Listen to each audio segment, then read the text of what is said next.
யாரையுமே வந்து ஒரு என்ன சொல்றது அதிகார தோரணையோட எதிர்க்கிற பண்புகள் வந்து இந்த துளாராசிக்காரர்கள்ட்ட இருக்காது.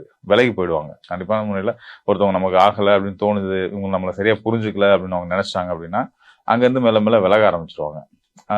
பொதுவாகவே வந்து துளாராசிக்காரர்கள் வந்து பார்த்தீங்கன்னா தன்னோட வாழ்க்கையில எதிரிகளை வச்சுக்க மாட்டாங்க. துளாராசிக்காரர்களுக்கு எதிரிகள் ரொம்ப ரொம்ப குறைவா இருப்பாங்க. பெரும்பாலும் இருக்க மாட்டாங்கன்னே சொல்லலாம். அந்த அளவுக்கு வந்து யாரையும் வந்து இவங்க எதிரியா பார்க்க மாட்டாங்க. சரி நான் அவங்க நல்லா இருக்கட்டும் அப்படின்ற அளவுக்கு பிடிக்கல அப்படின்னா ஒதுங்கிடுவாங்க. இதுதான் வந்து துளாராசியோட இயல்பா இருந்துட்டு இருக்கு.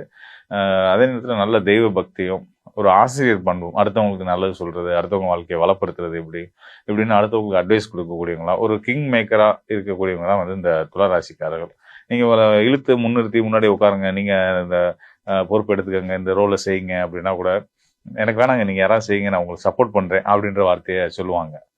ஏன்னா இவங்க வந்து அதுக்காக வந்து இவங்க வந்து இந்த தலைமை பொறுப்பு